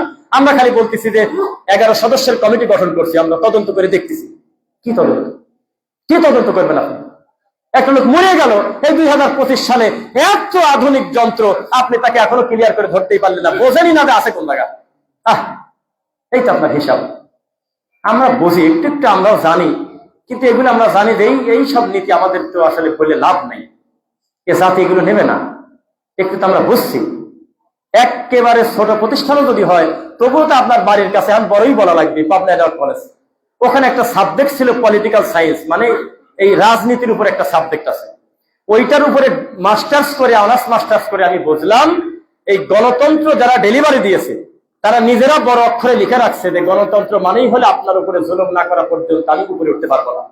এটার নামই হলে আর একজনের প্রতি জুলুম করা, গীবত করা। এ দেশ কোনোদিন স্বাধীন হবে না। একদল স্বাধীন হবে আর একদল পরাধীন হবে। স্বাধীন কাকে বলে? 25 সালে আপনি মানুষ ধরতে পারতেছেন না, প্রকাশ্যে মানুষ মেরে দিচ্ছে। আপনি বলতেছেন যে আমরা 10 সদস্যের একটা কমিটি গঠন করছি। কি কয়? কমিটি গঠন করছে। আল্লাহ সামাদ, আল্লাহ তুমি অমুখাপেক্ষী, আল্লাহ আল্লাহ তুমি সবচেয়ে বড় উত্তম বিচারক, বলেন আমিন। আল্লাহর থেকে বড় বিচারক কেউ আছে? জবাবদিহিতা থাকতে হবে। আল্লাহ তাআলা আমাদের দিনের জন্য কবুল করুন। একটা কথা বলছিলাম, আল্লাহ তোমার ঘরে দাঁড়ায় আমি আমার গ্রামের নিজের জেলার মানুষের কাছে আমি কসম করি, আল্লাহি আল্লাহর কসম, গত কয় তারিখে ঘটনা? 16 তারিখ, 16ই ডিসেম্বরে আমি ওখান থেকে বেঁচে ফেরবো, আল্লাহর কসম 1.5-2 ঘন্টা পর্যন্ত আমার এটা মাথায় ছিল না। আমি আমার নিয়ন্ত্রণের বাইরে, এটা আমি জানতাম না। কারণ আমাকে যে সবচেয়ে বেশি পাথর দিয়ে মারতেছে এবং লাঠি নিয়ে আসতেছে তার দাড়ি আমার থেকে বড়, সে জান্নাতে দেওয়ার আসে আমাকে মারতে আসছে। এই জন্য আমি ভয় পাইছি বেশি, কারণ শিওর মেরেই দেবে হয়তো। আর যদি দেখতাম যে কোনো নাস্তিক আমাকে মারতে আসতেছে, কোন ইহুদি খ্রিস্টান, তাহলে বুঝতাম যে হয়তো কিছু করতে পারবে না ইনশাল্লাহ, মনে হয়, বা তার ওই প্ল্যান হয়তো নাই, অপমান করা। কিন্তু যখন দেখলাম যে না, আমার হুজুররা আমাকে মারতে আসছে, তখন বুঝলাম যে উনি জান্নাতে দেওয়ার আসে মারতে আসতেছে। কারণ ওই হুজুর 1 টাকা সুদ খায় না, ঘুষ খায় না, কাউকে গালি দেয় না, কাউকে মাথায় বাড়ি দেয় না। কেউ যদি সুদ খেতে বলে 1 টাকা তাকে খাবার দিয়ে দিবি। সেই হুজুর আমাকে মারতে আসছে, তাহলে জান্নাতে দেওয়ার আসে নাকি জাহান্নামে দেওয়ার আসে মারতে আসছে? ওর ধারণা আমরা হলো ইহুদির দানা, আহলে হাদিসরা খ্রিস্টান, ওদেরকে যদি মারতে পারি তাহলে জান্নাতে চলে যাওয়া যাবে। এই জন্যই কোরআনে হাফেজ ছেলেদের মোবাইলে আছে, আমি একটা জিনিস দেখালে মুরব্বীরা কান্না করবেন যে মানুষ কত নিমক হারাম হয়। আমাদেরকে মারতে আসতে আয়, কিন্তু আমাদেরকে মারার জন্য নিয়ে আসছে কাদেরকে জানেন? এই ছবি দেখলে আপনারা বলবেন যে আমাদের এই দেশে কিভাবে আমরা আশা করবো এই দেশ ভালো হবে। ওইটাতে আছে হুজুর সামনে আর আরএফএল সিআর লাঠি দিয়ে যাদেরকে দাঁড় করা রাখছে আমাদেরকে মারার জন্য, আহলে হাদিসের ভাইদেরকে, তারা এক একটা বয়স হবে ওইরকম 8 বছর, 9 বছর, 7 বছর, 11 বছরের কোরআনে হাফেজ ছিল। এদেরকে নিয়ে আসছে দেখি। অথচ কারোর বাপের বাড়ি হলো বগুড়া, কারোর পাবনা, কারোর রাজশাহী, বিভিন্ন জায়গা দেশে আবাসিক করতে এই হুজুর নারায় তাকবীর দিয়ে এই নিরীহ ছোট ছোট বাচ্চাদেরকে নিয়ে আসছে। এসে বলতেছে মার, আর এই ভিডিওতে উঠে গেছে, ওরা তো বোঝে নাই, পুরা স্পষ্ট ক্লিপ সহ আমাদের কাছে আছে। আরএফএল সিআর হাতে করে করে ছোট ছোট বাচ্চা এইভাবে মারতেছে। আমার প্রশ্ন, একটা বড় একটা অ্যাসেম্বলিতে একটা সম্মেলনে কিন্তু অনাকাঙ্ক্ষিত বহু ঘটনাই ঘটে পারে, একটা ঝামেলা হলে, হয় না? একটা বাচ্চা যদি মরে যেত, বলেন তো এই দায় দিবি কিনা? এই হুজুর যে আমাদেরকে মারতে আসলো, তাহলে এই হুজুর আসুক, এই বাচ্চাদের ডেকে নিয়ে আসে। তা আপনি এগুলো বুঝবেন না। আপনি মনে করতেছেন যে আমি তো জোরে আমি বলতেছি, অসুবিধা কি আছে? আমি তো রসুলের গান পড়ি, তো আমি তো আমি জোরেই বলতেছি। অথচ এর পরেও যে ইসলামের বৃহৎ বড় স্বার্থ আছে, আহলুল হাদিস যে শুধুমাত্র এইগুলোর নাম না, আরো বড় বড় বিষয়ের নাম, অনেক বড় সম্পদ আমাদের তাওহীদ। এই ব্যাপারে আপনি খোঁজ খবর কম রাখেন। আশেপাশে কত হাজার হাজার মাজলুম ভাই আছে সত্য দিন মানার কারণে, যে তারা কি পরিমাণ নির্যাতিত এখানে বসে অনেকে আপনারা জানেন না। রাগ করছে আমার কথায়? অনেকেই জানেন না, কেউ হয়তো ফেসবুকের মাধ্যমে দেখেন। তবে আমরা মনে করি আমাদেরকে যারা আঘাত করেছে, আমাদেরকে যারা কষ্ট দিয়েছে, এটা আমাদের শরীরের ক্ষতি হয়েছে, ইমানের ক্ষতি করতে পারে না। ইনশাআল্লাহ আমাদের মাথার ক্ষতি হয়েছে, হাতের ক্ষতি হয়েছে, কারো ঠোঁটের ক্ষতি হয়েছে, সাময়িক, নাথিং ইজ লস্ট, এটা কোনো ব্যাপারই না। কিন্তু ইমানের ক্ষতি করতে পারে নাই। সারা পৃথিবীবাসী আমাদেরকে দেখেছে, সারা পৃথিবীর মানুষ আমাদেরকে দেখেছে, বুঝেছে যে আহলুল হাদিস নামে একটা বিষয় আছে, যারা এমন বক্তব্য দেয় কোরআন হাদিস থেকে, সারা পৃথিবীর বাতিল সহ্য করতে পারে না। আমার বক্তব্য কি ছিল এইটা আজকে খুতবার পরে যা বলবেন যে 16ই ডিসেম্বর রফিক বিন সাইদের বক্তব্য কি ছিল, বাড়িতে যায় দেখবেন যে আমি বলছিটা কি। মূলত এখনো ডিলিট করি নাই ভিডিও। আমি বলছিলাম যে আমরাও তো খুতবা দেই, আমরাও তো মাহফিল করি, আমরা এই মসজিদে যদি খুতবা দেই, একদিন মাজারের বিরুদ্ধে আমাদেরকে পিটায় মেরে দিবি।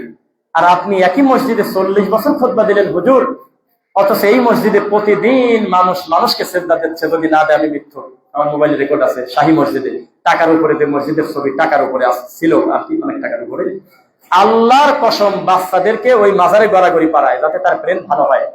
মাজারের মাটি নিয়ে কপালে সোমা খাচ্ছে। এই যে কুষ্টিয়া, তারপরে লালপুর, ঈশ্বরদী, বিভিন্ন জায়গা থেকে লোকজন যায়। এই লালপুর দিয়ে বাঘা চলে যায়, একবার কাছাকাছি হয়, হাজার হাজার লোক যায়, যে মরা মানুষের সেজদা দিচ্ছে। আর আপনার এই গ্রামের হুজুররা, আমি ভাই বলছিলাম এই বাঘা থেকে একটা বাপের বেটা নাই যে লাঠি হাতে করে খুতবা দিবেন, অথবা এমনি খুতবা দিবেন যে এই বাংলার জমিন থেকে আমরা কবর পূজা, মাজার পূজাকে উৎখাত করব এলেমের মাধ্যমে, ইনশাল্লাহ। কেউ কি নাই? তখন আমাদের কথা সহ্য করতে না পারেন, তখন এসে আমাদের উপরে অ্যাটাক করে ফেললো। 5 মিনিট টাইম নিছে, বেশি নেয় নেই। ওর আগে লোক রেডি করা ছিল। শেষ পর্যন্ত মাইকে একটা গ্রুপকে ডাকছিল, সেই গ্রুপের নাম এখানে আমি নিতে পারবো না, এটা সম্ভব না, এটার পরিস্থিতি আসে নাই, কোন একদিন বলবো। যখন ওরা মাইক শেষ করতে পারতেছে না, তখন মাইকে বলতেছে অমুকের অমুক গ্রুপকে আসেন, আপনারা কি নাই, আপনারা কি মরিছেন, তাড়াতাড়ি আসেন। এদের নাম আর বলবো না, এই পাবনায় বলা খুব কঠিন, ফেব্রুয়ারির পরে দেখা যাবে। কেউ যদি বলে অন্য কেউ বলুক, এই দুনিয়া কঠিন ভাই, সাবধান, দিন বিক্রি করে খায়েন না। বহু পাপী দুনিয়াতে ঘোরাফেরা করে, ক্ষমা চাইলে আল্লাহ ক্ষমা করে দেবে ইনশাল্লাহ। শিরক যদি না করে, কিন্তু ধর্মের ক্ষতি করে, দিনের ক্ষতি করে, শরীয়তের ক্ষতি করে ক্ষমা পাওয়া কঠিন আছে। আপনার মাধ্যমে হাজার হাজার মানুষ যদি পথভ্রষ্ট হয়, একা তওবা করি কত দূর আগাবে না। এজন্য বলেন আল্লাহ, ওয়ালা তাকফু মা লাইসা লাকা বিহি ইলম, আমার ইলম যে ব্যাপারে নাই, সে ব্যাপারে আমি কোনো মন্তব্য করবো না, আমি চুপ থাকবো। আমার আল্লাহর সাথে শিরক চলতেছে, আমি কিভাবে মন্দিরে দেয়া বলতে পারি যে ওরে গণেশ আসো আমার বুকে আসো, তুমি আর আমি এক, রোজা পূজা এক, আপনি বলেন কিভাবে? একথা আপনার মধ্যে আসে কিভাবে? অন্য দলের প্রতি মানুষের আশা কম, আপনি তো টুপিওয়ালা হুজুর, আপনার ব্যাপারে তো মানুষের আশা বেশি। যেহেতু আপনি দায়িত্ব নিতে চাচ্ছেন ইসলামের, আপনি যেদিন বলছিলেন যে রোজা আর পূজা এক, এ কথা বলার পরেও আপনার দায়িত্বশীল এখনো রানিং বেঁচে আছে, জুতার বাড়ি না খায় আপনার হাত থেকে, সেদিন থেকে মনে করছে ধর্মের জাত গেছে। যেদিন বললেন যে আমি আল্লাহ শুকরিয়া আদায় করি, তিনি আমাকে মন্দির আসার তৌফিক দিয়েছে। যেদিন বলেছেন যে আমি শুভেচ্ছা জানানোর জন্য মন্দিরে আসলাম, সেদিন এই ধর্মের আর জাত নাই। আল্লাহর নবী, এটা বলে শেষ করবো, আল্লাহর নবী স্বাভাবিকভাবে হেঁটে যেতেন, তিনি জোরে হাঁটতেন না, আসতে হাঁটতেন না, জানেন নাকি আপনারা? মধ্যম পন্থা। কি পন্থা? পৃথিবীর সবচেয়ে ভদ্রলোক, তার নাম কি বলেন না কেন? সেই মুহাম্মদ সাল্লাল্লাহু আলাইহি ওয়াসাল্লাম সাহাবীদের নিয়ে হেঁটে যাচ্ছেন, হাঁটতে হাঁটতে দৌড় গেছে, তাড়াহুড়া করে চলে গেল। তো সাহাবীরাও তাকে ফলো করে ওই পার বলে, আল্লাহ নবী এই পথটাকে আপনি জোরে আসলেন কি কারণে? নবী বললেন, once upon a time, many many years ago, হাজার বছর আগে একটা সময় এখানে বহু পাপ হইতো, এই পাপের কারণে জায়গার উপরে আল্লাহ অসন্তুষ্টি হয়ে উল্টা দিছিল। তা আমি এদিক দিয়ে যাওয়ার সময় মনে করলাম যে আল্লাহ রাগ মেটেছে কিনা, এই জন্য পাপের জায়গা থেকে দ্রুত সরে গেলাম। আর হুজুর মন্দিরে যাচ্ছে গাড়ি নিয়ে, ফেব্রুয়ারিতে ভোট দাতাটা মালায়ন দূরি ভোট দেয়, ঘোষণা দিয়ে দেয় না কে 5% মালায়নের দরকার নেই আমার, আমি আমার আল্লাহকে ভালোবাসি, আমি আমার তাওহীদ আর শিরককে মিশ্রণ করতে দেব না। এর বেশি আর বলার থাকার দরকার নেই, কারণ আমরা বহু মানুষই 5 আগস্টের পরে পোল্টি নিয়ে আমরা বহু লোক মানহাজ বেঁধে খায় ফেলছি। আমাদের কে যে আলে হাদিস আর কে যে কি, তার এই পাপ নয় বোঝা যায় না। ওই টার্মিনালের ওই পাশে যদি এই খুতবা দিতাম, আমার আজকেই শেষ করে দিত একবারে। আল্লাহকে বিচার দিলাম, আল্লাহ তোমার দিন বিকৃতি যারা করে, তোমার শরীয়ত নিয়ে যারা তামাশা করে, তুমি আল্লাহ তাদের হেদায়েত দাও। আর যারা হকপন্থী আলেম, যাদের মাধ্যমে ইসলামের কল্যাণ হয়, আল্লাহ তুমি তাদের সম্মানকে বৃদ্ধি করে দাও। আল্লাহ মনে রাখবেন, বেদাতি কোনোদিন রফিক বিন সাইদ হিসেবে মারে না, ওরা হলো হকের বিরুদ্ধে, এটা হলো তাদের বড় কথা। আমি বলেছিলাম, যারা মনে করে আমি কড়া কথা বলি জন্য আমার উপরে আঘাত, মিথ্যা। সিলেটের মাটিতে ডক্টর মঞ্জুর রহি স্যারকে পাঠিয়ে দেন, তবুও তাকে মারবে। ব্যক্তি বড় কথা না। কবর পূজা, মাজার পূজা, খানকা পূজা তারা করে, এদের কাছে আমাদের আহলুল হাদিসের যে কোনো দাওয়াতি কাজ হোক তারা চায় না, জানেন আপনি? ব্যক্তি বড় কথা না। আমরা কেউ কোনোদিন জালসায় লাঠি নিয়ে যাই না। গেছি ভাই, অস্ত্র নিয়ে গেছি, কারোর মাথায় বাড়ি দিতে গেছি? কিচ্ছু না। ভুল গেলে দলিল দিয়ে ধরায় দাও, লাঠি কেন? তার মানে তারা দুর্বল, এটা ভয় পেয়েছে। আল্লাহ তুমি আমাদের ক্ষমা করো। আল্লাহ আল্লাহ নিজের ব্যক্তিগত কথা বললাম না, অনেক কষ্ট করে আসতে হয়েছে।